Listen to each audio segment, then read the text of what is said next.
Hey, want to skip those ads and get early access and bonus episodes of all Banana for Scale shows? Hop on over to truestory.fm/join and discover all the cool perks that come with being a member of the Banana for Scale family. Coming up, we put hot dog hands on a bagel.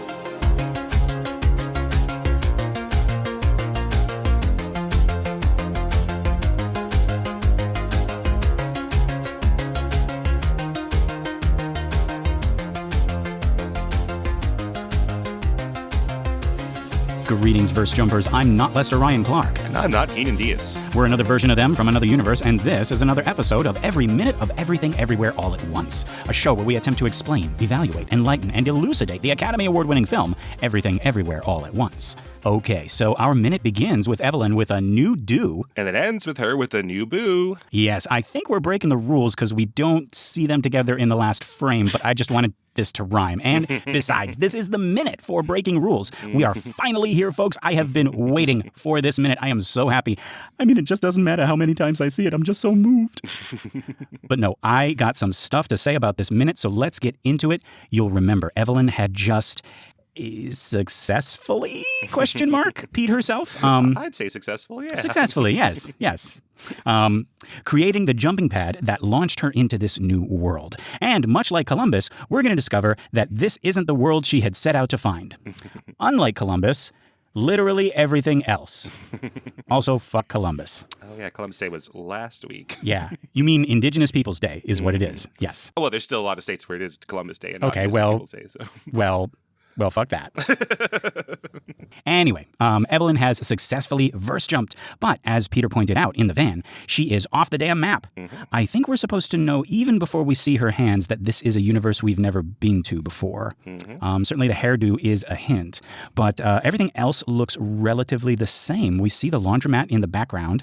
Actually, I lied. The lighting and the color is a little different. I was going to say it looks bright and cheery. It's like a balmy spring day. Like I can feel the weather in these first few frames. I don't normally like warm weather, but I would actually like this type of weather. Like that's such a weird thing to say. We're not outside. We're not seeing any like windows or anything. I think it is the lighting and the colors. And we're going to see shades of this as we move through this particular universe. But everything is these soft pastels, lots of pink and white, very warm.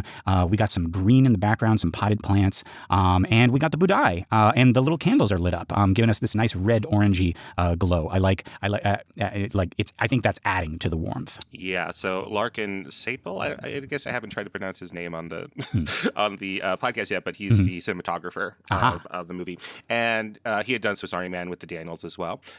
So he says that his reference here for how to change the lighting was to look at Carol, which is shot by Ed Lockman. Do you know that movie? No. Todd Haynes' movie. It is a lesbian romance in the 50s, and it is starring Cate Blanchett as Carol and Rooney Mara as her younger lover. Yes, and it's a lesbian romance. So in my queer cinema class, when we look at lesbian romances, they usually move at a glacial pace. You know, it's in the 50s, and basically, Therese I'm seeing it now. Okay, and Carol meet, and Carol leaves her gloves there, and it takes like an hour before they even admit to each other that they're dating. So it is a lesbian story, but I think the real reason why Sapel was doing this is to differentiate the colors so we know which one we're in. Yeah, this is definitely you can't pinpoint exactly, but you can tell it's not the world that we're familiar with. Oh my gosh, I'm looking at stills of Carol right now. There's one where Cate Blanchett is standing over who's the other person you said? That's Rooney Mara. Rooney Mara? Yeah. This seems right out of other peaks we're going to get into this universe, where she's kind of like standing over her, and Rooney Mara's got her like head down, and she's looking down, and oh man, yeah, At the piano. At the piano, yes. Okay, all right. I see what you're doing. Yeah, I don't know if you see any of the shots as you're looking at the department store where Therese works, and that is the pastel pinky. Oh yes, I'm seeing that too. Yeah, that looks a lot like what we have here. There we go. Okay. It's all coming together, folks. Yes, and as we see more of the laundromat, we'll see some changes here to the world itself, which is, it's really interesting how much is the same and how much it needs to be the same so that we know where we are. But then also the really tiny differences that are going to add up to a whole new life. Yes. So yeah, Evelyn wakes up for back of a letter word? Thank you. It's a whole week of me just grumbling in bed. It's like didn't even appreciate it. Just going to hear it this time. Is that the same one that you had done before, or a different one? What? Back of a letter word, is it the same one? Yes, it's the same. Can't even recognize the same one. I just no. But yeah. She wakes up. That's the only way I can describe it. Yeah. She kind of like comes into consciousness in this universe, and I like how before she even puts her hands up, she has this like suspicious side eye. Like she already suspects she's jumped to the wrong place. Then she looks down, and up from the bottom of the frame come her hands, only they're not her hands, only they are in this universe. And they are, now I know we call them hot dog fingers or hot dog hands, but these, like, I did not clock these as hot dogs until Audrey says it. Luckily, that's like in this minute, like a few seconds later. But what were your first thoughts seeing these before the any explanation or anything? I don't have any memory of me not knowing that they were hot dog hands. Okay. So I don't know. You know, our friend Ian Hinton, who has guest hosted on the show, is a hot dog guy. I would say he is a hot dog aficionado.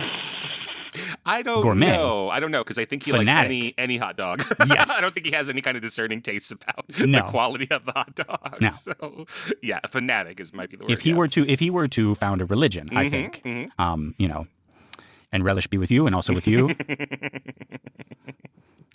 Communion would be really fun. Yes. Assuming this religion has communion. Right. Yeah, so I don't know. I always knew they were hot dogs, but I guess I don't know why. They're, okay. I knew they weren't dildos.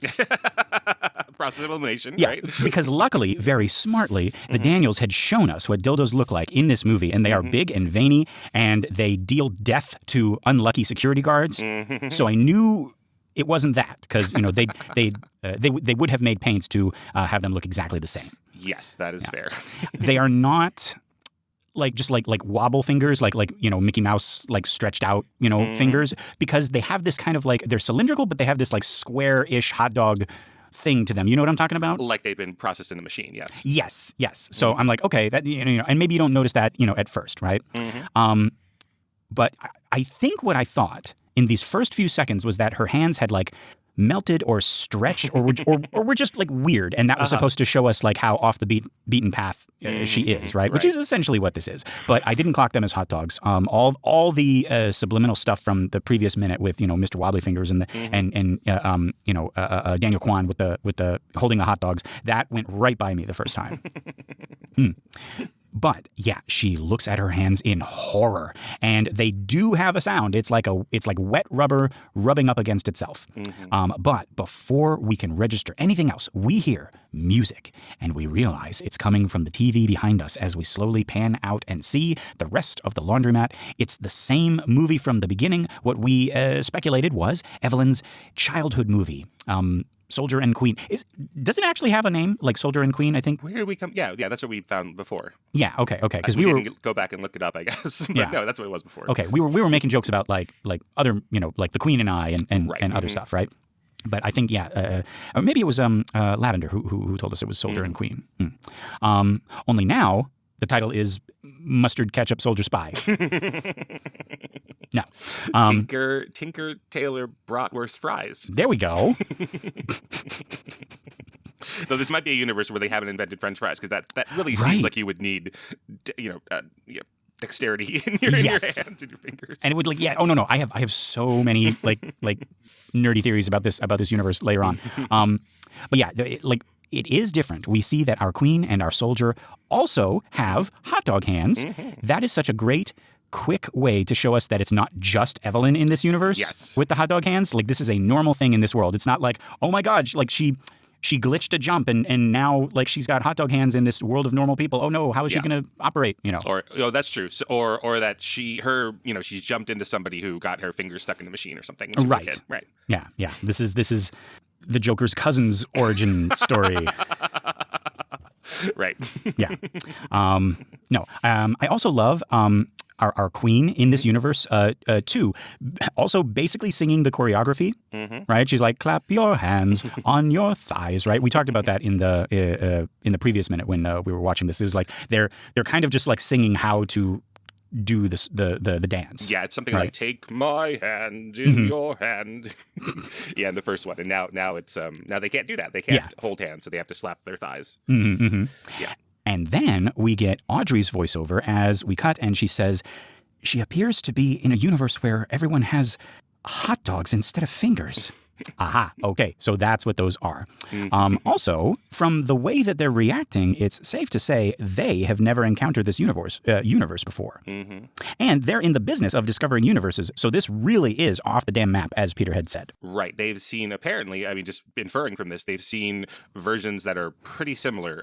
You know, the way that you and I might start thinking about multiverses. Not to throw shade at other multiverse, shows, but something more in the line of Community or the Spider-Verse, where it's like, oh, it's a little similar, but not something where it's like people don't exist in the same way before. Right. Yeah. And so they're not surprised at how many things are the same and how many things are different. They know that is a factor. And they're like, oh, okay, the different thing here is the hot dog fingers. Yeah.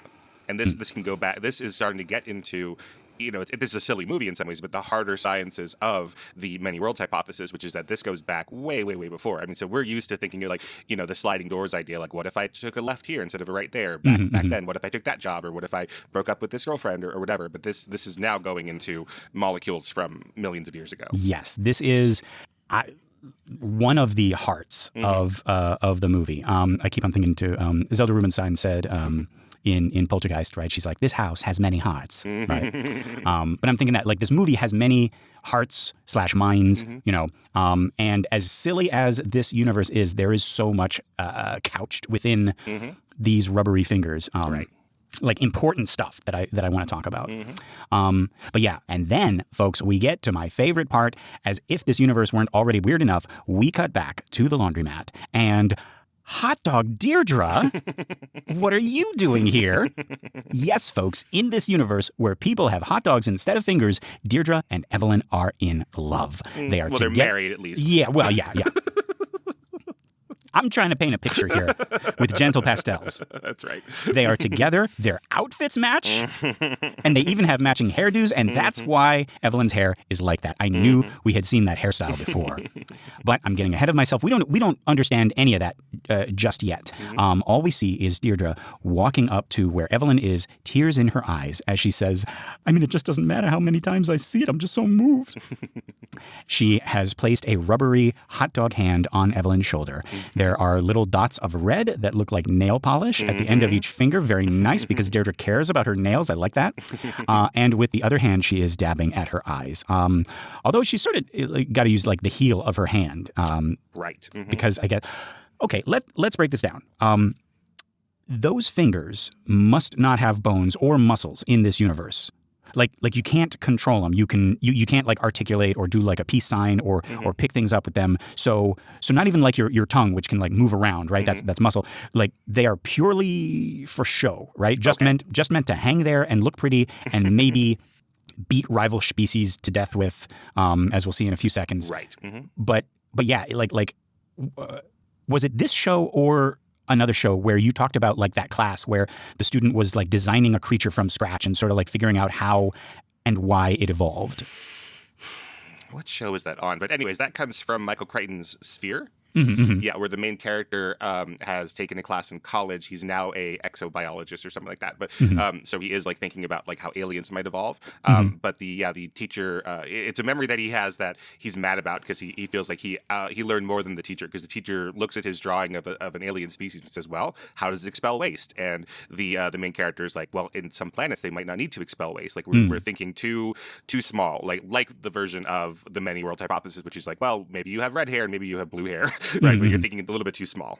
Right. Because it's essentially the teacher is like, well, how does this thing do what we do? Right. Right. And it's maybe it's in a universe where it doesn't even have a physical body. Maybe it's in a universe where it can exist in several places at once, or it doesn't have a face, or it doesn't expel waste, or it metabolizes 100% efficiently, so it doesn't have waste. Right. Exactly. Yeah. So. Yeah, he says in Sphere that there could be an alien species that is partially in the fourth dimension.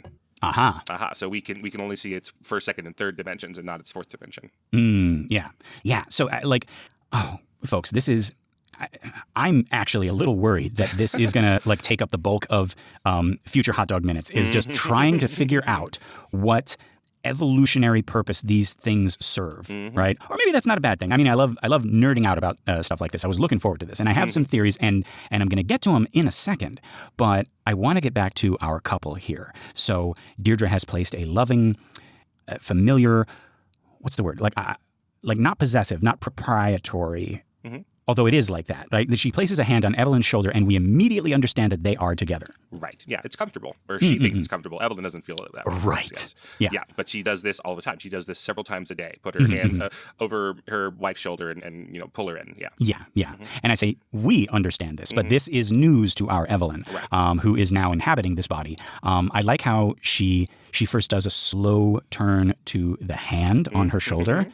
And then an even slower turn, like she's already figured out who it is, to Hot Dog Deirdre, and the dawning horror, and then the scream. And I love how Deirdre screams, not knowing why they're screaming, right? She's just startled. And before she knows it, Evelyn is pushing her away with those hot dog hands. And folks, I don't know how much work or preparation goes into these scenes, but I swear to God, you look at how each of these ladies use these hot dog hands, and it really does look like Jamie Lee Curtis's character has lived with them her whole life, and Michelle Yeoh's character, our Evelyn, is figuring out how to use them in real time. Right. Like she's trying to push Deirdre away and fumbling all over herself. It looks like she's treating her fingers like something she doesn't want to touch, but they're her fingers. And she's realizing that and like reacting to that. And then on the other hand, you got Deirdre, and she's behaving like these are her normal hands, and I love that. I love that both of these ladies came to this scene with that work already like done. Yeah, so we start to, as she pushes her away, we start to get a little bit more opportunity to see behind them. Like I don't think that we really notice anything in the first blush of it, but if you notice in this shot, so everybody seems to wear pastels or cream and taupe and light pink in this world. Right? I don't think that's saying that this is what this world is, but it's just again how we're going to keep track of when we're in this universe or not. You know. Yeah. But one of the things that we can go back and compare to our previous looks at the laundromat is that some of these spaces usually have posters of Evelyn's side jobs, and those are gone in these spaces. Oh. Yeah. So normally, right over Evelyn's shoulder as she's watching the TV, there is a poster that's talking about her singing lessons, and that is gone. Oh yeah. Yeah, so that is sort of raising these questions, right? Like, what is different about this universe? Evelyn is more content or less content, but something is different here where she doesn't have those side gigs. So she's either like maybe this is her dream instead of Wayman's dream, right? Yeah, or Deirdre's dream. Like she's accomplished it. She is, living the dream of this laundromat, right? Or like you're saying, like she's just completely given up, and she's not even putting up the singing posters, right? Because maybe Deirdre doesn't encourage her in the same way, right? As Wayman does to, hey, you're more than just the laundromat owner with me. Right. Yeah. But similarly, when we have the reverse shot of, again, the TV, we still have those piles of laundry. So it's not that, like, in the other world, in our world, Evelyn hates that, right? She hates that there's piles of laundry everywhere. But that's still the system they have here. So that's maybe less of a Wayman thing than we're led to believe, but that Evelyn leads us to believe. And, yeah, obviously no googly eyes. And the... Well, I don't know. Would you say like the disorder is more ordered? I don't think so. Not really. No? Still messy? I mean, just piles and piles. It's the exact same thing in that respect. And then, yeah, some of the mess of the laundromat is still there. We don't get a shot of, say, the wrong white paint or anything like that. But when we get a close-up of the TV, we'll see that some of the ceiling panels are off-centered in the exact same spot as they are in our world. There's chips on the linoleum when we cut back to see that. So, like, a lot of it is still there. And, so Evelyn, in our universe, it makes sense that she says everything is everybody else's fault. But they don't exist in this world. There probably isn't a Joy and there probably isn't a Wayman in her life. Yeah, so who are you going to blame for this, Evelyn? That's right. But I'll tell you one improvement that Deirdre adds to this universe is that in addition to the Buddha statue, right, the little, what we often call a Buddha statue in America, but it's really a different character. So they still have that, so that might be Evelyn's, but there's also a little ceramic kitty statue, and then there's a little foo dog, which is not quite a cat, but it's close enough, I think. Yeah. A little Chinese foo dog statue. Yeah, we're seeing the what do you call it? Like the stacks of like like DVD players and karaoke machine, like in speakers and stuff like that. Yeah. We can still see a little bit of that like behind, but there's more decoration up front. Decoration to it, right? There's like ceramics and like you say, like the statues and some more potted plants, and it looks more intentional and less chaotic. I mean, it's still a little bit, like there's a lot going on, but it's like it's like planned and organized. Yeah, I see what you're saying. Yeah. Mm-mm-mm. But anyways, there's a lot more little animal things around. Yes. Because the Wongs don't have pets, or if they did, they haven't had them for a while. It was right. Yeah. Oh, yeah, and we got to talk about like whether or not these ladies have like they actually have cats or just like pictures of cats. I didn't even think of that. That's a special kind of crazy cat lady. One who doesn't have cats, but has their house set up to look like they have cats. Right. Right. Okay. So I was saying that both of these ladies. So Evelyn is or Michelle Yeoh is behaving like these are new like hands for her, and Jamie Lee Curtis is behaving like she's had them all her life. Yeah, lived in. Yes. Right. Now I say that, but we cut to behind them. So now we're looking, past them at the TV, and we're panning out as they continue to fight. But there is this moment in Evelyn's face where she may not know what's going on. She may not know how to operate these weird hands, but she gives Deirdre this look. It's right after she's slapped her hands away, and right before we hear Peter's voiceover, Evelyn has managed to point one wobbly finger at Deirdre, and it reminds me of her trying to point at Jobu in our last minute with the cuffs on, right? Despite both of these encumbrances, she's managed to make this like a back off gesture. First at her daughter and now at her lover. And part of that is, that she's in a new world and this is crazy. And she's like, no, this is wrong. You're not supposed to be here. I hate you. But we also don't know the history of this couple, although we're going to get glimpses and we're going to hear things later, actually in this minute. All that to say, I really like how Michelle Yeoh is giving us I don't know how to use these hands and I don't know who this is. And I do know who this is, and I don't want to be affectionate right now. All of that in like mere fractions of seconds, folks. Yeah. Yeah. So she can operate some fingerness on her own. Yeah, which will be very interesting. Yeah, and we start to see more of Deirdre, and we couldn't quite know. You can see if you know what to look for in the previous shot, but we do see that Deirdre still has her carpal tunnel brace on. Yes, which is interesting. So that still applies in this universe. Yeah. So we see that still applies in this universe somehow, even though in our universe that kind of brace is because of the work you're doing with your wrist, presumably to type and that kind of thing. Right. So I don't know what that means. Okay. We're gonna get the inkling later on that people don't type with their fingers in this world. They type with their what are the foot fingers? Toes. You actually, that's what they call them in Japanese is foot fingers. It's ashiyubi. Well, that makes a lot of sense. So, yeah.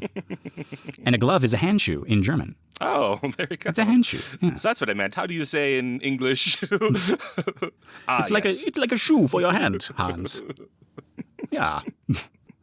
But yeah. And we see that Deirdre does want to be affectionate. The last frames of this shot, she's holding out her arms to embrace Evelyn. What do you think the dynamic is for these two? Is there a dynamic? Do we see one yet? I think Deirdre seems very different already from the Deirdre that we know. But with Evelyn, like I said, it's hard to tell how much of this is our Evelyn reacting to the new environment, being confused, or hot dog Evelyn being cold. Like before our Evelyn goes into hot dog Evelyn, she's the cold one in the relationship. Right. That's what I'm speculating. Yeah, that's what I'm thinking too. Because we haven't seen Deirdre outside of work before, so it's in some ways not fair to be like, oh, you don't act like that at the IRS. Right. We make all these jokes about her and yeah. But that's with the public facing persona and all of that, and she's putting on this shield of being hard edged. But it's hard for us to imagine that she's someone who hugs, and this one seems to hug instinctively. Both when she's watching The Queen and the Soldier, like, oh, let's hug because it's so good, and then we had a misunderstanding and you're mad at me, let's hug. That seems to be her go-to, right? Yeah. Later on, I don't think that we know this now, but later on at the end of their arc, we're going to see basically how Evelyn tells Deirdre in the fighter universe that no, that you're not unlovable because I found a version of you that is the opposite of what you are, is warm and nice. So yeah, I think that in this one that's what she is. She's the warm and loving, outwardly loving one, and Evelyn is the colder one. Okay, I see. Yeah, that's what I was thinking. Yeah, and I'm excited. There is so much to unpack in this universe. But yeah, we hear Peter, and then we see him as he's looking at the monitor in the van and pondering, and he says, "An evolutionary branch in the anatomy of the human race?" And then we cut, and it is 10 million BC, and then apes, hot dog appendaged hand, hot dog digit. Hand? Appendage is the arm. Appendage is the arm, yeah. Okay, so it's a hot dog fingered hand is what I'm trying to say. Somebody's fingered this hand. Yeah, exactly. And then, so it goes up and then down on the head of his bony fingered rival. He beats our great grandfather to death as the other hot dog apes raise their hands in a wiggly war cry. This is the funniest goddamn thing. I can't even tell you why. It is the perfect combination of people dressed in ape costumes, which is always funny. Always funny. Always funny. Then the hot dog fingers. Then the fact that it's a parody of Space Odyssey. I guess we got to talk about that. Yes. And then the fact that the costumes look cheap.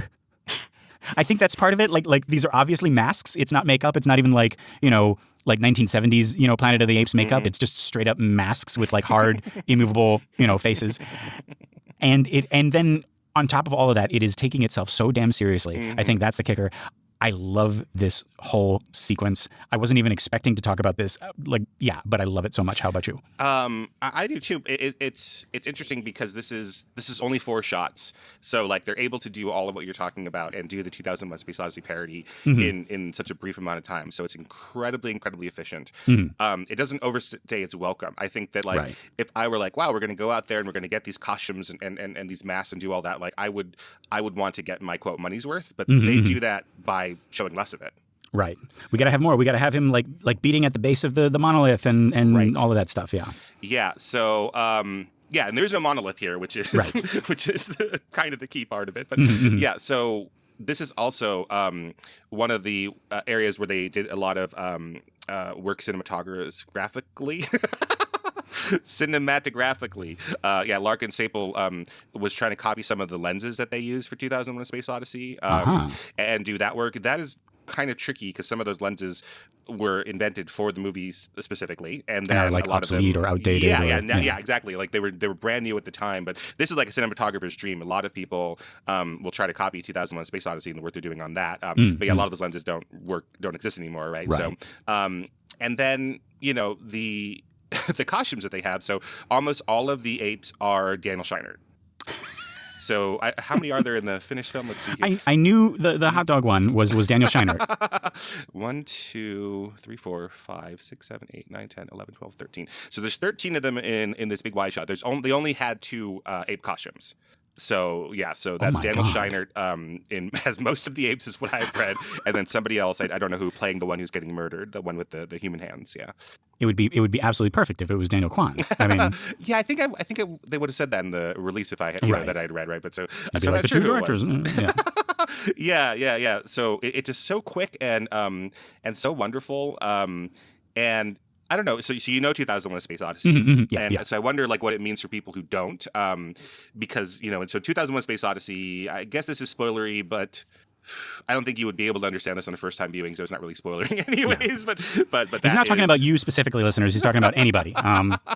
Right. So basically, the joke here is in 2001: Space Odyssey, it's a 15-minute sequence, and we have one tribe of apes who is being pushed out of the watering hole by this other tribe of apes, and the ones that are the losers, they're about to go extinct and they're killed by leopards and stuff like that. Like it's not going to go well, and then they come across this monolith that, depending on how you interpret it, is probably put there by aliens in order to inspire this one tribe to evolve and understand what tools are. You know?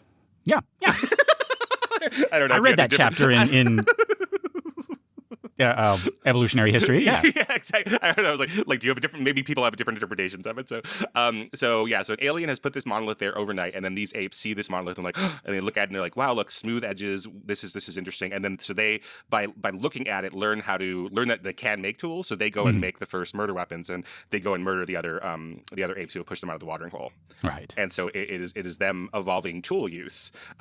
So here we don't have a monolith, and it's not them evolving tool use. It's them figuring out how to use their their fingers, which should be poorly adapted to do this, but they figured out how to kill people with their hands. Yep. So just so what are these weird things like hanging off of my hands? Right. We can't pick berries with them. No. We can't catch water with them. And then the Daniel Scheinert ape is like, I am become death. That is what these are for.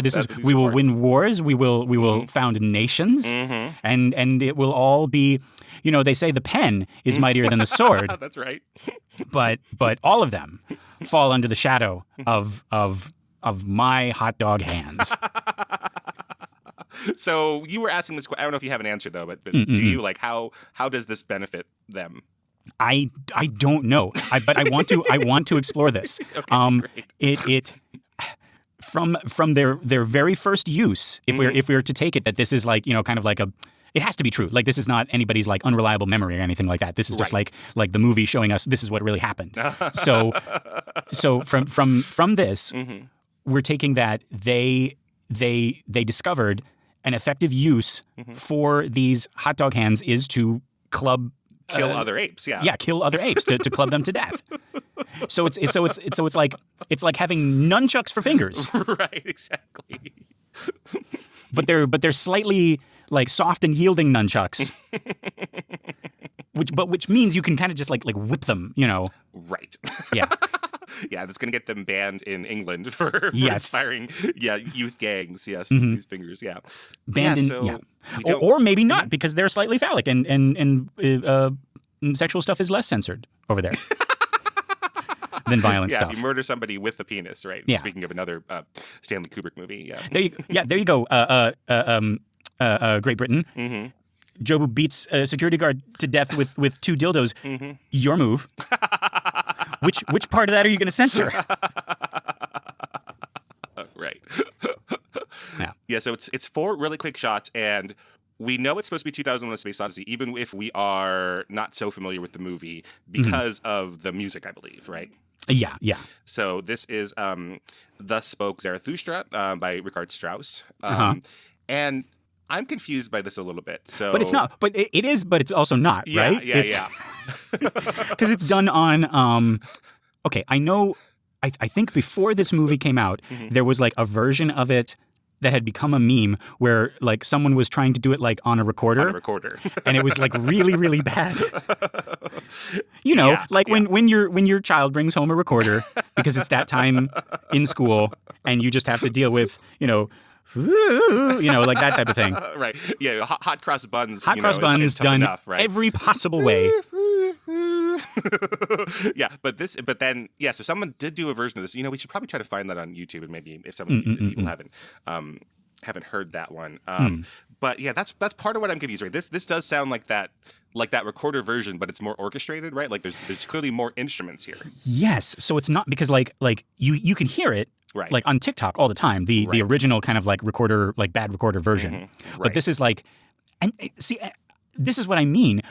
They went to so much trouble to make something so absurd. Right. I think that's the difference in like when you do like a silly, stupid comedy thing, and you can see the strings and you can see the seams and you can see the zipper. All the metaphors of that, versus like you pour money into something and you get an orchestrated version, and at the end of it, at the end of the day, the result is this silly, stupid thing, but you put so much work into it that makes it so much more funny, I think. Yeah, so you were asking earlier about the costumes, whether the costumes, look fake to you. They don't look fake to me. Really? I think they look fake to me if we're looking at it shot by shot. But, yeah. But you think that's part of the fun, is that it's supposed to look a little off, a little cheap. Cheap. Yeah, they look like a bunch of Daniel Scheinerts went to Party City and got some ape costumes and said, let's go have fun in the desert. Like the hot dog fingers are the most like realistic looking things. Right. Yes, they're pretty realistic here. Yeah. So I hear what you're saying there. So I was confused with the music part of it. So I went to the end, and I have 2 music questions in these credits. So Okay, so we have two music cues in this minute. So the first is Life Can Be So Delicious, which is our song from The Soldier and the Queen. Right. And so this is written by Daniel Kwan, Ryan Lott, who is the head of Sun Lux, and Daniel Scheinert. Performed by Sunita Damani and Aaron Lazar. So they don't have two music credits. They don't have one for the first version and then the one for the hot dog version. So there might just be one version of the song. So you mean like one track that bleeds into? Yeah, maybe it is. Maybe if you were to continue on in the non-hot dog universe one, they would still continue clap your hands on your thighs and all of that stuff. So I don't know. I would love to know that. But usually it's more standard in a movie that you would say Life Can Be So Delicious, and then later on in the credits you would say Life Can Be So Delicious, open parentheses, hot dog universe, close parentheses. You know, right? To have the two different versions of it. But then also we only have Absolutely Story of a Girl credited once, and it's not the different versions of it. So I don't know what that means. It only says written and performed by John Charles Hampson, but we know that there are other versions of it, so I don't know. Yeah. And then also here, also Sprach Zarathustra, which is the German name for the Spoke Zarathustra. So this says written by Richard Strauss, performed by the Polish National Symphony. Okay. Orchestra conducted by Antoni Witt. Now, I went to try to find them doing a shitty version, and I couldn't. I could only find versions of them doing it really, really, really well. So I don't know what they've done. Have they taken that and then messed with it in post, or are our credits incomplete here? Okay. I am looking at what must be the official Sunlux album. Good. Okay, great, good. Of Everything Everywhere All at Once, and I am not seeing. Let's see. We got. We've skipped a couple of these. My Life Without You, The Story of Jobu, Rendezvous at the Premiere. It's You, Juju to Booty, Everything Bagel. And then it goes to You're Living Your Worst You. Okay. The Box Cutter. Send Every Available Jumper. So we're all like that's all later. This is all the score though. Yeah. Jobu Sees All, The Temple, Everything All at Once, This Is How I Fight, In Another Life.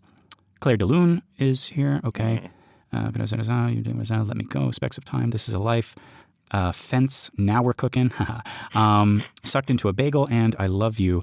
Okay, so some of these are out of order, but yeah, there is no Also Sprach Zarathustra. Yeah. So that would mean that Sunlux is not taking an arrangement of it, that they're taking an arrangement from somebody else and just using that arrangement. Okay. So like the Claire de Lune one, that's them rearranging Claire de Lune. Right. Huh. Okay. Yeah, we gotta. So I don't know what this means. I wish what I had found was the Polish National Symphony conducted by Antoni Witt, and he was doing it in the recorder version. I wish that's what I was going to find. The bad version, yeah. Yes, like that would be very fun to me. Because to see these like really well trained artists like play quote unquote badly on purpose. But I couldn't find that if that does exist. I wonder if they didn't have time. It could be. Do you think it could be just like a layering of that, recorder meme and the Polish Symphony? Yeah, on top of some really strangely slowed down or edited version of it. Yeah. Yeah. Okay.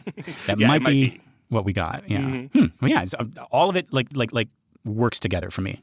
Oh yeah. It needs to be the bad version. It needs to be the bad version of the Zarathustra song for sure. Yeah. Yes. It is so effective. And then so we see these 4 shots of these apes, and then we will we're not going to see them again, but we're going to continue on with using Zarathustra as a little bit of underscoring here, similar to like what we were doing with the William Tell. Yes. And yeah, as our ancestors lay dying, folks, we hear Peter say, a jump like that would fry most people. Didn't he already say that? Am I going crazy? Is my memory like collapsing in on itself? It is the same. That is the only thing in the movie that I think is wrong. Okay. But it's in the script. They do it twice and they say it twice. And I think that is bad. Okay. Not you crazy. That's because I was like, am I having a stroke? Like, did I okay, no. Okay. So it was said before. Yeah, so in page 43 of the script, she's not ready. A jump like that would fry most people's brains. Alpha Wayman, she's not most people. And then 20 pages later, a jump like that would fry most people. Alpha Wayman, like I said, she's not most people. And I don't know, it just doesn't. So he knows that they said it twice. Yeah. Yes. Yeah. I was gonna say, maybe it was an act we'll cut one of these out, or it's better here than it is over there. So, but then they just accidentally kept both of them. I would say that the solution around that is 10 pages later, he says it again. Right? Oh, for the rule of three. Yes. So it has to be. Peter says a jump like that would fry most people, and Alpha Waveman would be like, "What have we been talking about?" But no, Peter. Don't call me Shirley, like I said. Right. No, but Peter and Audrey aren't going to make it 10 pages, I think. So. No. Spoilers. But yeah. So he had to get it in now. Yeah. Right, exactly. Yeah, I don't understand it. That's the one thing where I could say, like, I disagree with you, Daniels. I don't understand this at all. Yeah. I mean, it didn't hit me until doing the show and just going like minute by minute, right? Like watching it in the theaters, I was like, I don't know, maybe I'm like a goldfish or whatever. I was like, well, yeah, it would fry most people. Like, good job, Peter. Yeah. That's the perfect line for this situation. For both times. I was like, wow, yeah, this is like just away with words right here. Yeah. But yeah, Alpha Waveman takes those light up glasses off. Thank God. I have been so anxious about Ke Huy Quan's eyes. Right. Like it's literally shining into his eyes. I don't know what special movie magic they're doing to keep his eyes safe from that. Right, I don't know. Other than him just closing his eyes. But and he says, like I said. So he knows. Go ahead, finish it. She's not most people. Didn't you talk about this already, Lester? What? That he says, like I said, she's not most people. Am I going crazy? Didn't we already talk about this? Don't do this to me. I am but a simple podcaster with a single track mind. I'm having enough trouble navigating through this movie minute by minute. But yeah. Okay, and now we cut back to the laundromat, and Evelyn has just pushed Deirdre away again. And again, one wobbly finger goes up in this very, like, back off. And very Evelyn manner, I think. Right? This is like a Evelyn defining gesture. Is this like putting her finger out and saying, like don't get too close to me. Right? And we hear Hot Dog Deirdre. That is a mouthful. Hot Dog Deirdre. We got to call her HDD. Okay. So JLC is playing HDD. All right. Right, because like Hot Dog Evelyn. That's easy to say. Hot Dog Evelyn. Hot Dog Evelyn. Right. Hot Dog Hands. I think because like the double D makes it Hot Dog Deirdre. It's like your car is like in the wrong gear. It's Hot Dog Deirdre. Right. Sounds too German. Yeah. Yeah. But yeah, so JLC is playing HDD, and she says, why are you treating me like this? 1 minute you're so warm, and 1 minute you're cold. I think we hear her accent like on and off, but like a lot in the Hot Dog universe. Yeah, and I like it. Yeah, in the other one, she is, again, maybe putting on a little bit of persona or using, in our world, the advantages of having that accent, which can feel to us, more masculine, more aggressive, right? But here she's in a feminine world and she's playing a softer person, and so I think that we're hearing it more. Oh, okay. So it like because the rest of her has changed, it's a little bit more obvious. Yeah, and she's speaking in her higher registers and speaking a lot faster. So and the other one is, you told me you were bringing your daughter, right? Right. So it goes along with the Threshold Guardian mask that she's putting on of like, I'm letting you through, right? But here she's like, we're supposed to be together. We have this life. Life is supposed to be so delicious. Yeah. But yeah, 1 minute you're so warm and the next minute you're cold.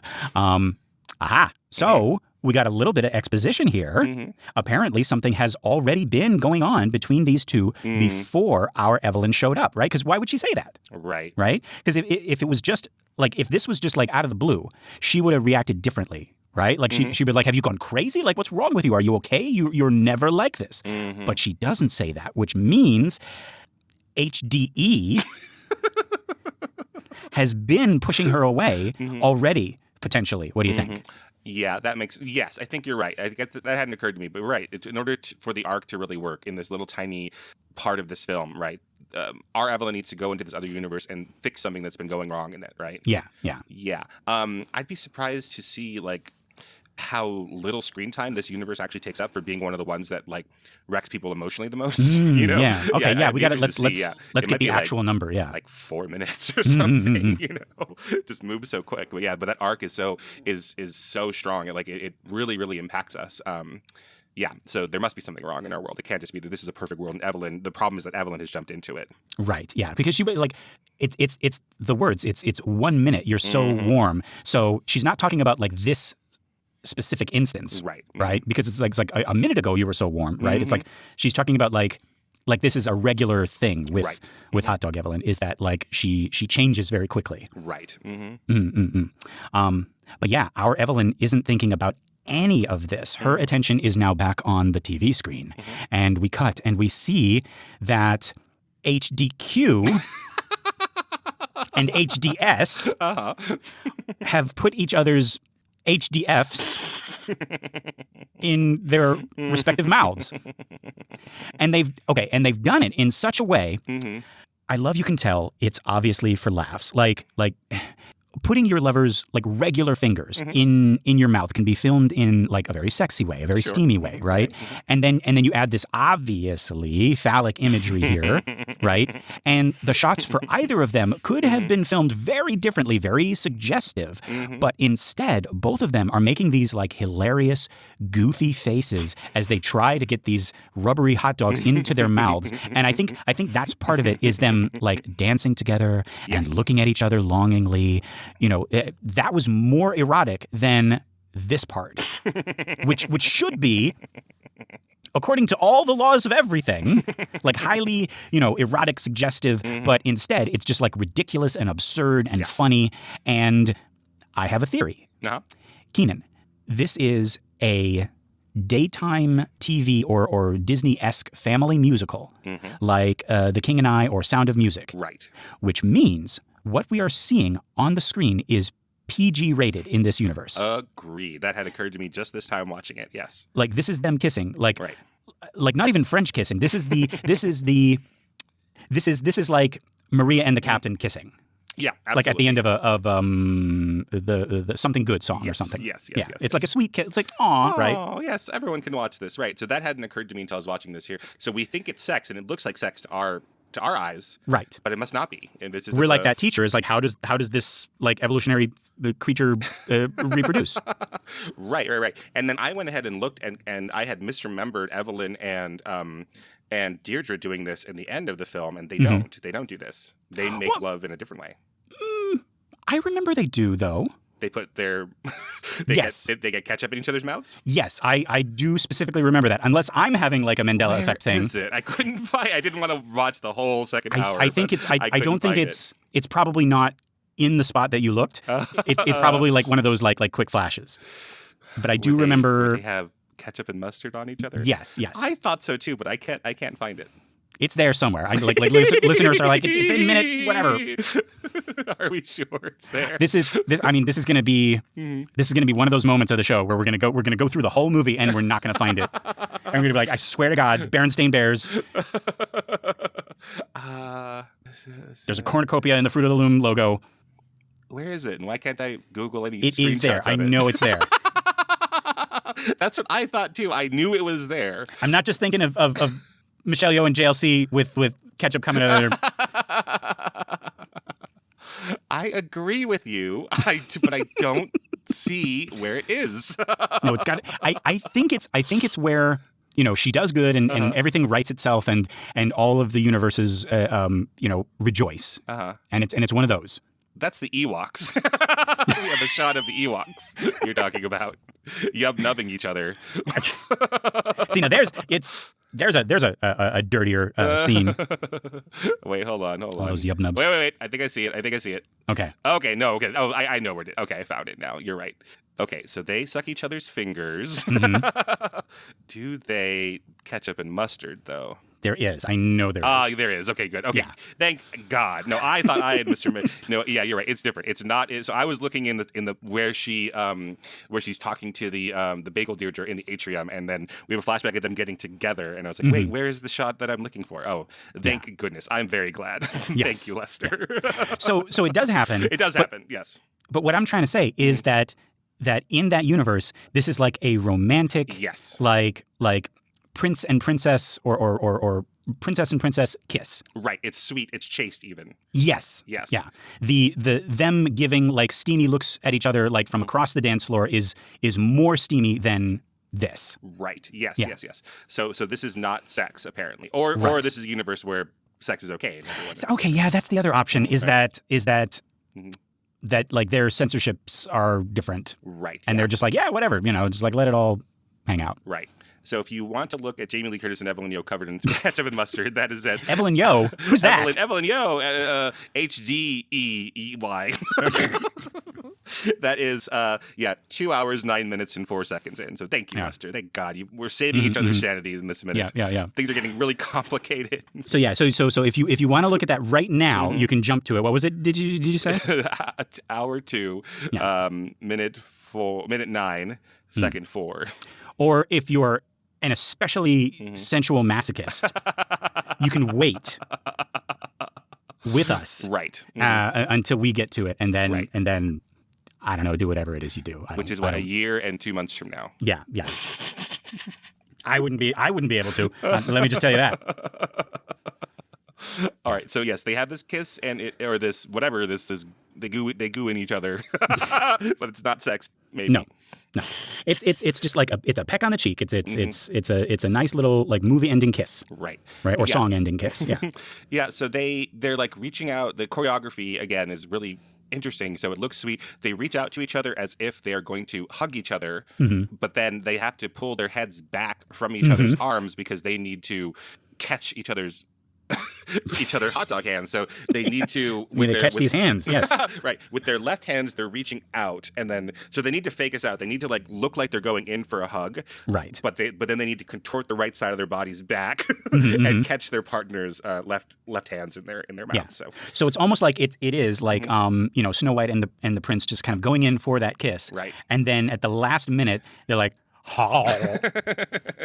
And it is that it's that goofy face like imagine the sound or imagine the face that goes with that sound. It's right. That and they do it so quickly. And what I like is that it at the same time it's recognizing that this is silly and abnormal, right. but it's also like this is just part of it. This is what we do when we are in love, right? And we are like we pull a face and we try to like catch these hot dogs in our mouth, right? Our mouths, yeah. But like that fascinates me because we could go on and on about animals evolving hot dog appendages and what they use them for and how it changes them evolutionarily.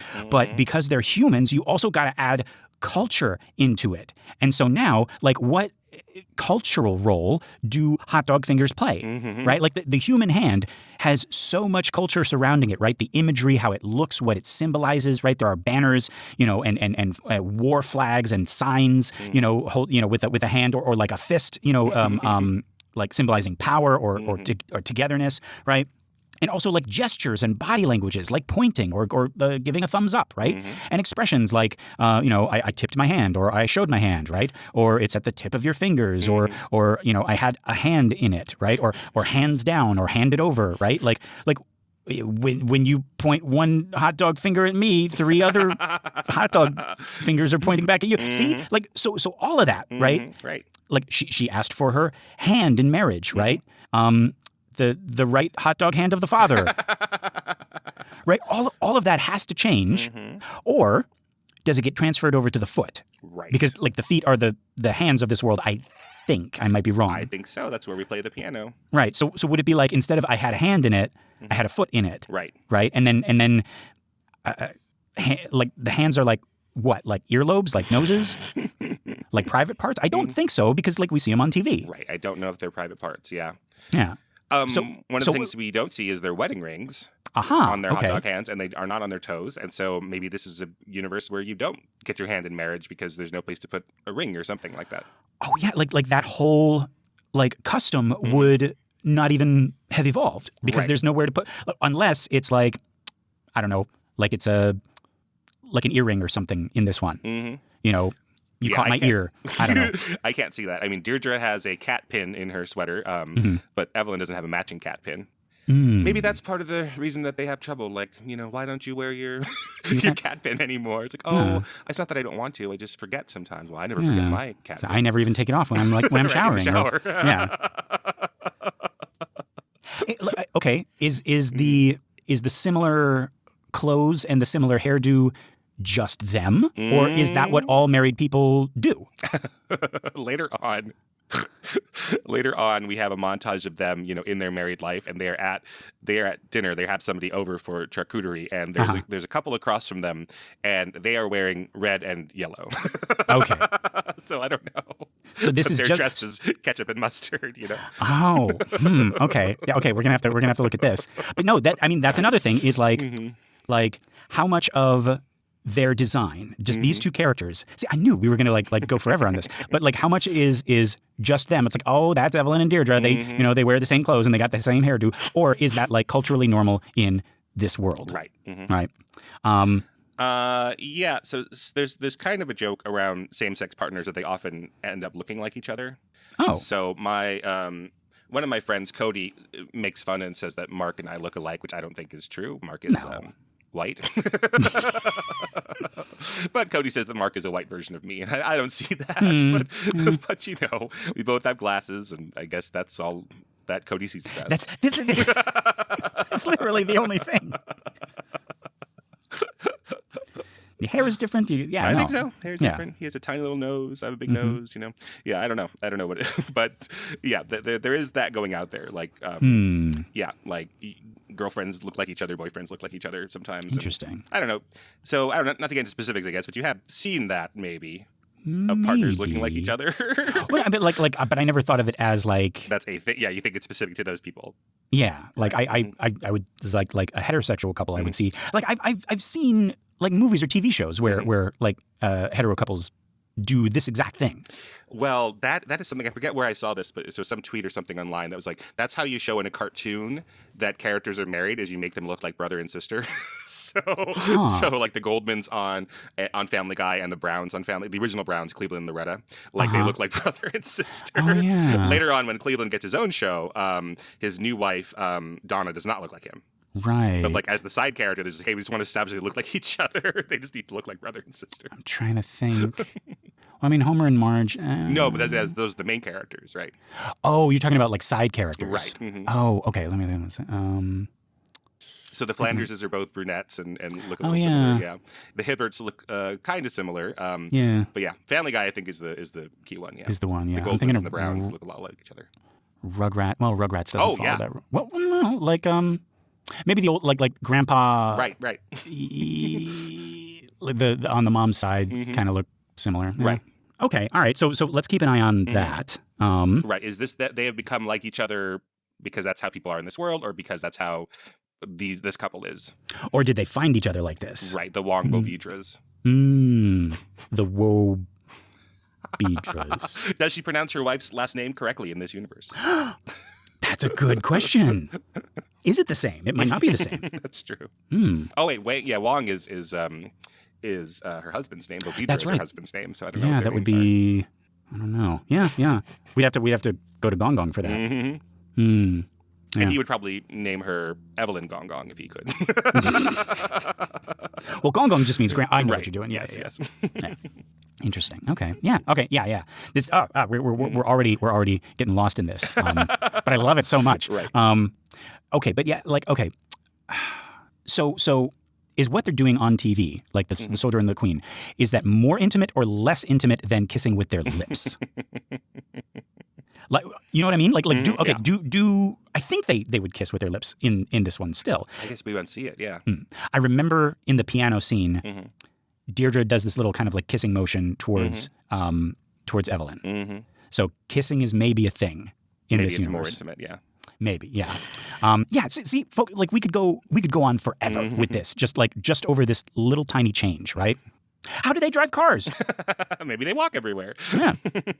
Like and those machines are still coin operated, it looks like. That's right. How does that work?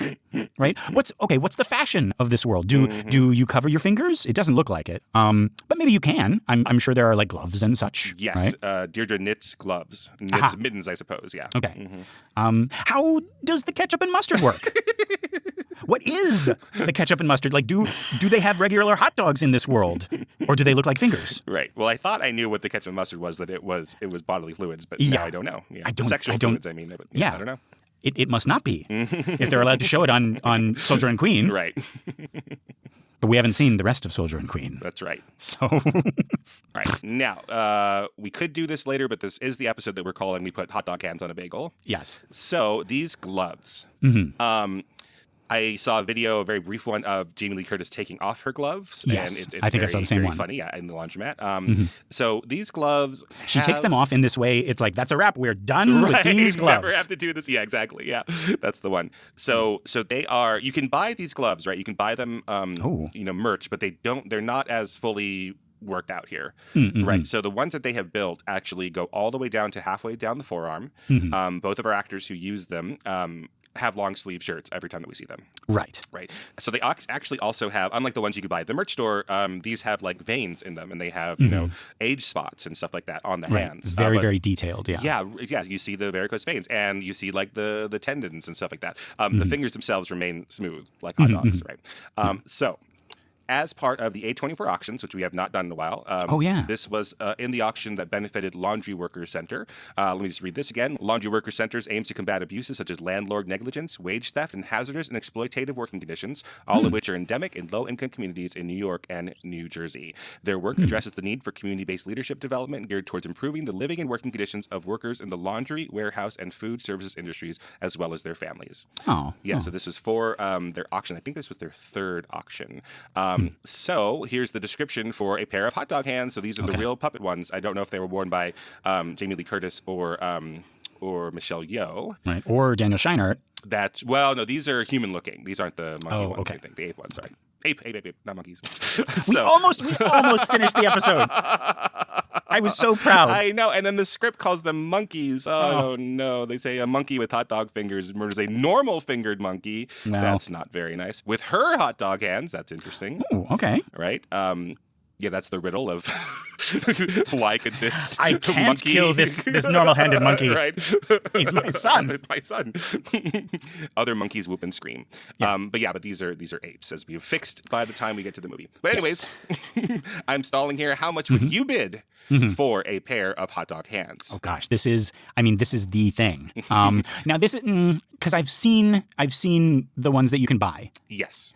And they look. It's not even like close to human color. It looks very orange. It looks like the type of rubber gloves that you use to like clean the toilet with like slightly longer fingers. Yes. Well, they come in a faux box. This is hot dog fingers. It looks like an Oscar Mayer wiener box. So the color of the gloves that you buy that you could buy at the retail store, they are the actual color of hot dogs, of Oscar Mayer hot dogs. That's why they're that orange. Yeah, and those go for $36. So how much would you pay for the real ones, really worn by one of your favorite actors? Oh, if we got a guarantee that like Michelle Yeoh or Jamie Lee Curtis wore these, I am assuming so. Yes, and it is for the Laundry Workers Center. Okay. Well, I want to help them out too. So, did I read the description? I don't think I did. Yes. Description. Together, life can be so delicious. Okay. Oh, $1,000. There were 9 bids. You would have been outbid. Oh. You would not have gotten this. Dang it. The final bid, $55,000. Dang. Sorry, Lester. I underbid at the last minute because I was like, you know what? Like, what am I going to do with them anyway? I have no Not one. wear them because you're too poor, apparently. Yeah. What am I going to do? Like put them in my own mouth? No. Right. Or maybe. Maybe. I don't know. All right, so I'll try to come back to some of these because there are still some that we have not seen yet about how much they would be. Yeah. Okay, well, there you go, folks. But yeah, we cut back to our Evelyn in that darkened hallway, back with Jobu in the IRS building. Hey, remember, folks, we're with the ultimate evil?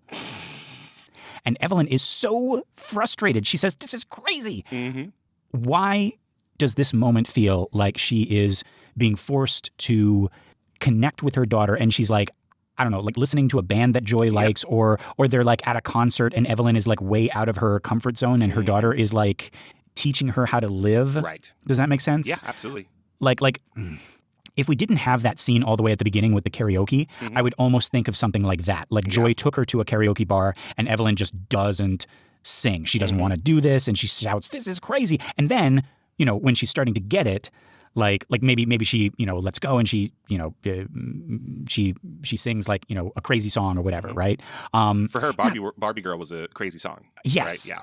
Yeah, that's a bad example because like the karaoke machine is hers. So no, but I can't think of a better example. No, I think you're right. You're absolutely right. But yeah, so like I couldn't think of any other example. But like this feels to me like an attempt to bond with her daughter, and she's being pushed to her limit. And it's like this is crazy, right. you know. And Jobu/Joy has all the power here, and it's like, and she says, or it's like, you're starting to get it. Yeah, right. She's so calm. Right. So yeah, which she's probably evil, but she is not playing it that way. Right. Yeah.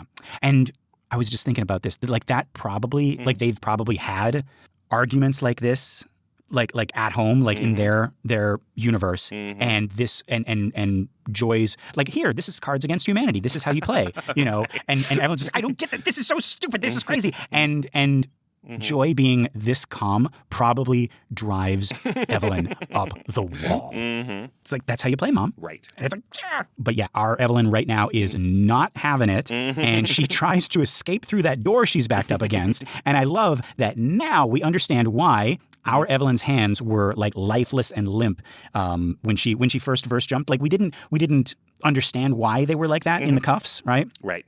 Yeah, but now we get it because how do they open doors? I don't know. We see Evelyn opening a door later on in the hot dog universe, right? And we see when Deirdre leaves, she sort of like hops away, right? And I don't know what that's about, but I'm so excited to dip back into this. Because I want to see how everything works. I went and cheated and see how she opens the door, and I will leave that to you. Okay. I'm just gonna guess because it seems like they can still do some things with their hand, like with the heels of their hands, with their palms. Like she can wipe away a tear or whatever, but they can't. Like they just can't like articulate with their fingers. So I don't know. But yeah. So now our Evelyn is trying to escape through this door, and I just realized both of her like hand hindrances. Her hands can't catch a break in these minutes. Right. Either they're cuffed or they're fingerless or whatever. Yeah. Or they disgust her. Yes. Oh, that's in our neck. I can't wait. But yeah, we end, folks, back in the hot dog universe with Evelyn looking up at the screen and now seeing something that particularly disgusts her. But we'll have to wait until next time to see what that is. Keenan, what did we think of this minute? Good. Love it. Yeah, it really had not occurred to me how brief these scenes are. I mean, again, 4 shots for the entirety of the 2001: Space Odyssey universe. And then, yeah, I wouldn't be surprised if this is like 4 minutes in the hot dog hand universe. Yeah, I would say maybe even less. Yeah. No. I think the Rock universe has more, I think. No. But yeah, folks, this has been the 59th minute of Everything Everywhere All at Once. I've been Lester Ryan Clark. You can reach me in all the universes as Lester Ryan Clark. And I've been Keenan Diaz. In your universe, I'm on Letterboxd and Instagram as Howdy Keenan. Yeah, we got our Facebook listener group, Banana for Scale. That's a community for all of our shows, including this one. It's a private group, but just request to join and you'll be sucked into the banana. If you want more, consider joining us at truestory.fm/join and look for Banana for Scale. That's us. You get bonus episodes of all our shows, access to our Discord, and you get your episodes a week early and ad-free. Pretty cool. Just $5. If you're not sure about that yet, one thing you can do that's absolutely free, but would really mean all the universes to us, would be to give us a 5-star rating on iTunes or Spotify or wherever you listen to our show. That and sharing the show by word of mouth or on social media is going to help our little podcast grow and find more cool people like you. All right. Okay, it is time to jump. And what I am going to do is... Oh, you know what I'm going to do?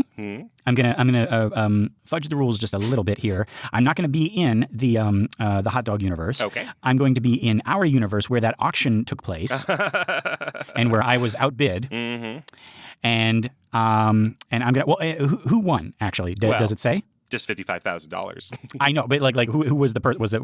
No, it doesn't say. Oh, okay. Well, I'm going to go up to that person because they're probably holding up their hot dog fingers, for all the world to see. And I'm going to say, well, it looks like the best person won. Couldn't have happened to a better bidder. Put her there, chum. And I'm going to extend my hand. See. And they're going to shake that hand. And then I'm going to pull those hot dog gloves off. And I'm going to beat that other person. No. No, I'm just going to run in the other direction and hope nobody catches me. All right. That sounds like a good idea. Well, perhaps not dissimilarly. I'm going to go into the 10 million years BC universe. Oh. Yes, and I am going to step in for our great ape grandfather, and I will say, take me instead, and save his life, and hopefully he will continue on the human race. I see. But like, by taking you, doesn't that mean that you're going to disappear? It's me versus the 40 billion humans who have ever existed. Ah, that's true. Oh. You're so noble. Right. So very similarly, you went into that universe back in time and stole your hot dog gloves. I sacrificed of my life for the entire species of humanity. Wow. See, what like doesn't that just describe both of us to a T? I used verse jumping powers to commit theft, and you did it to save our line. That's right. Yeah.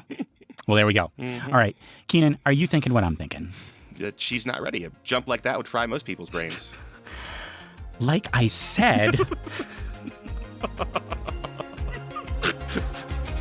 she's not most people, Keenan. All right. And with that, 1, 2, 3.